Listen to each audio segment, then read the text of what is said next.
A abertura dos hospitais de campanha faz com que muita gente se pergunte quantos leitos serão necessários para atender todos os infectados pelo novo coronavírus em Minas.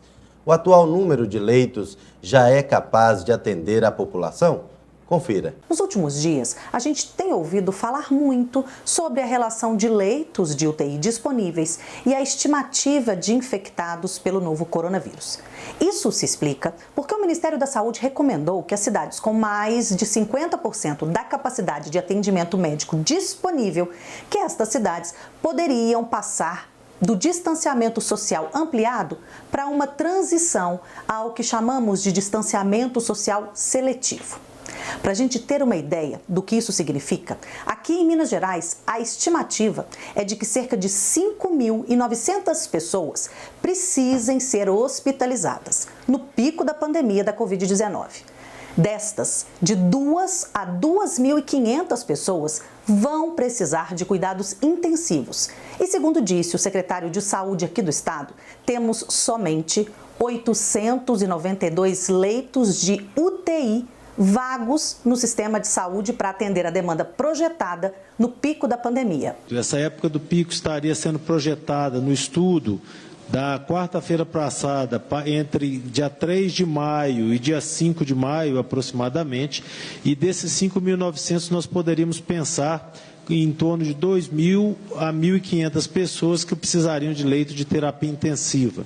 Então, as nossas contas elas passam por isso, ou seja, em torno de 5.900 pessoas demandando internação e em torno de 2.000 pessoas necessitando terapia intensiva. Esse controle é feito dentro de uma plataforma que nós chamamos do SUS Fácil. Essa plataforma ela precisa ser atualizada com novos leitos e para que ela seja atualizada nós precisamos ter esses leitos habilitados. E uma outra pergunta que se faz é a seguinte: onde estão estes leitos? De acordo com a saúde estadual, eles estão em 69 dos 853 municípios mineiros. Regiões como o leste de Minas e o norte do estado, por exemplo, não possuem, neste momento, uma estrutura hospitalar suficiente para atender aos infectados, em caso de surto ou um aumento repentino no número de casos. Veja o que me explicou o pesquisador e professor da Faculdade de Medicina da UFMG, o Naí Tupinambás, sobre isso.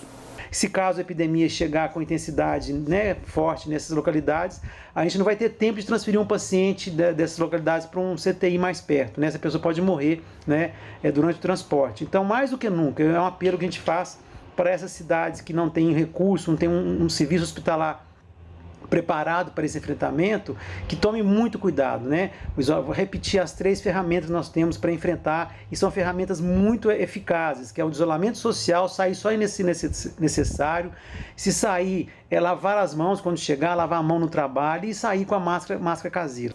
E na tentativa de manter estes números atualizados em todo o país, o Ministério da Saúde criou uma notificação compulsória de leitos para estados e municípios. O censo hospitalar, como está sendo chamado, vai, segundo explicou o ministro Luiz Henrique Mandetta, conter informações sobre o número de internações de pacientes em leitos clínicos de enfermaria ou de UTI, o número de altas de pacientes suspeitos e confirmados e a quantidade de leitos existentes naquele estabelecimento de saúde que estão, no momento, disponíveis para o tratamento da Covid-19.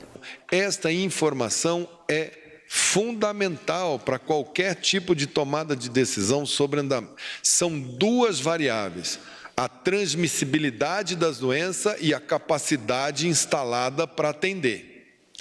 Isso a gente trabalha sabendo quantos hospitais, quantos leitos a gente tem e qual está sido a marcha dessa doença. Nós estamos vivendo essa semana uma 8%, 10% de aumento do número de casos, estamos vivendo desta redução de mobilidade social que fizemos e ela se presta nesse momento para que a gente aumente a nossa capacidade de atendimento. E na coletiva de ontem, pela primeira vez desde o início da pandemia de coronavírus no Brasil, o Ministério da Saúde divulgou uma estimativa de pacientes curados da Covid-19.